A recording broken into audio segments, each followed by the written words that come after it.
एक नई वीडियो के साथ आपकी खिदमत में हाज़िर हुए हैं। आज के एस 100 इंडेक्स ने वीक के लास्ट डे के ऊपर यानी जुमे के दिन 153 पॉइंट यहाँ पे गेन किए हैं और इंडेक्स 153 पॉइंट पॉजिटिव क्लोज होने के साथ 43,984 के ऊपर क्लोज हुआ है। आज के दिन हमने एक हाई देखा इंडेक्स का 362 पॉइंट के साथ और जो लेवल था 44,192 का। साथ साथ हमने कुछ देर के लिए इंडेक्स के अंदर नेगेटिव ट्रेंड भी देखा और इंडेक्स 43,806 के लो के ऊपर भी आया। ज़्यादा कंपनीज आज पॉजिटिव रहीं, कुछ कंपनीज के अंदर आज फिर जो है तो वो नेगेटिविटी हमने देखी। बाकी टॉप जो एडवांसर और लूज़र हैं उनको आप यहाँ पे देख सकते हैं वीडियो को पॉज करके कि किस किस स्क्रिप्ट के अंदर आज ज़्यादा पॉजिटिविटी या नेगेटिविटी जनरेट हुई है।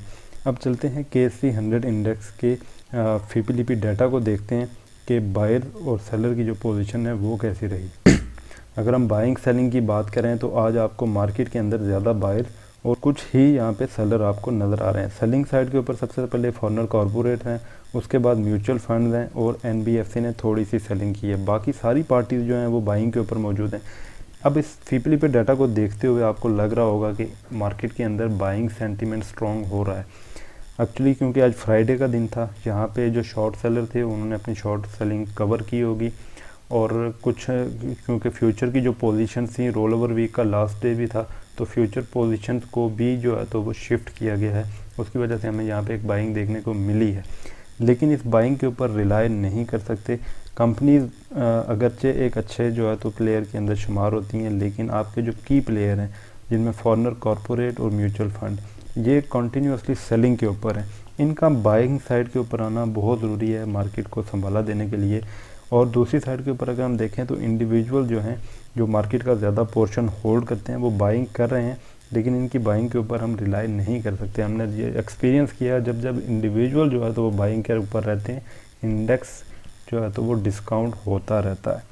अब चलते हैं KSE 100 इंडेक्स के टेक्निकल चार्ट के ऊपर और देखते हैं कि कैंडल व्यू के ऊपर हमें किस तरह की परफॉर्मेंस शो हो रही है। ये हमारे पास KSE 100 इंडेक्स का टेक्निकल चार्ट शो हो रहा है और इसमें जो आपको मैं चीज़ दिखाना चाहूँगा, यहाँ पे हमने एक रेजिस्टेंस लाइन ड्रॉ की है। जी हाँ, ये जो बड़ी आपको कैंडल नज़र आ रही है इसका 50% जो है कम से कम इंडेक्स को कवर करना पड़ेगा किसी पॉजिटिव साइड के ऊपर आने के लिए। आज की कैंडल आपको पॉजिटिव नज़र आ रही है, बिल्कुल पॉजिटिव कैंडल ज़रूर है, लेकिन इतनी बड़ी रेड कैंडल बनने के बाद यहाँ पे माइनर सी पॉजिटिविटी मैटर नहीं करती।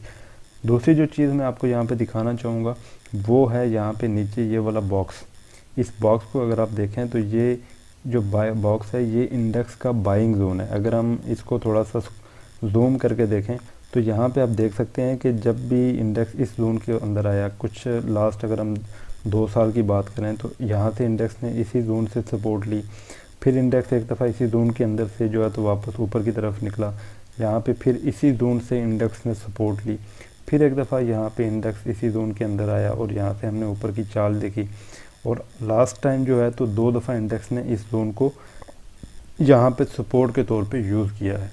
अब एक दफ़ा फिर इंडेक्स इस जोन के अंदर दाखिल हो रहा है, या तो ये यहाँ से भी सपोर्ट ले सकता है या फिर इस पूरे जोन के अंदर इंडेक्स यहाँ पे हमें परफॉर्म करता हुआ नज़र आ सकता है। उसकी वजह क्योंकि रशिया यूक्रेन कॉन्फ्लिक्ट जो है वो अभी तक किसी सोल्यूशन की तरफ नहीं बढ़ा और उसका भी एक इम्पैक्ट चल रहा है। साथ साथ जो ऑयल प्राइसेस जो इंक्रीज़ कर रही हैं उनका भी इम्पैक्ट आ रहा है और उसके साथ साथ इन्फ्लेशन रेट, इंटरेस्ट रेट, ये सारी चीज़ें अपसाइड के ऊपर मौजूद है, तो इनका इकोनॉमी के ऊपर एक प्रेशर मौजूद रहेगा।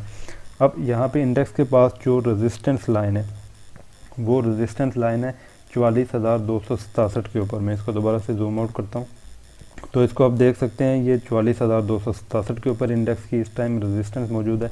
अगर इंडेक्स इस रेजिस्टेंस लाइन को ब्रेक करता है तो फिर जाके इंडेक्स के अंदर पॉजिटिविटी कंफर्म होगी।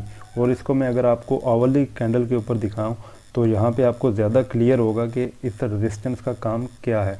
ये देखें, यहाँ पे इंडेक्स अपने सपोर्ट जोन के पास मौजूद है और जो नीचे वाली आपको कैंडल, ये वाली कैंडल नज़र आ रही हैं, ये सपोर्ट जोन के पास सपोर्ट बनाने की कोशिश कर रही हैं, लेकिन अप साइड के ऊपर इंडेक्स की जो रेजिस्टेंस लाइन है वो ये वाली 44,267, इसको इंडेक्स ब्रेक नहीं कर पा रहा। आज इसके बिल्कुल करीब से इंडेक्स ने वापस रिजेक्ट हुआ।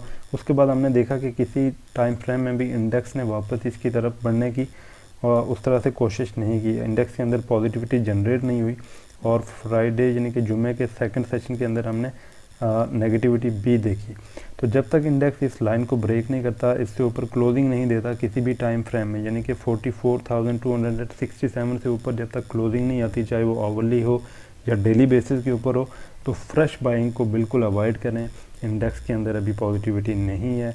आज की क्लोजिंग के ऊपर आपने ट्रैप नहीं होना जब तक कंफर्मेशन नहीं मिल जाती।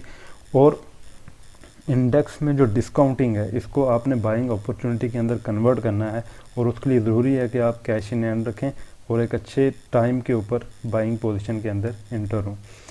तो एक अच्छी बाइंग अपॉर्चुनिटी यहाँ पे बनेगी, लेकिन उसकी कंफर्मेशन का वेट करें और अपनी जो कैश है उसको बड़ा सोच समझ के यूज़ करें, कैश इन हैंड रखें।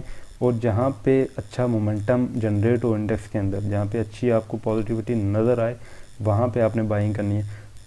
एंड मैं आपको ये भी चीज़ बताता चलूँ, बहुत से स्क्रिप्ट जो हैं वो इस टाइम ओवर सोल्ड एरिया के ऊपर मौजूद हैं। तो इंडेक्स के अंदर नेगेटिविटी ज़्यादा देर रहने की इम्कानात भी कम है। इंडेक्स किसी भी वक्त जो है तो हमें पॉजिटिविटी की तरफ देखा जा सकता है। तो उस टाइम आपने कंफर्मेशन के ऊपर बाइंग स्टार्ट करनी है और वहाँ पे अपने जो स्क्रिप्ट्स हैं उनको एक्यूमुलेट करना है।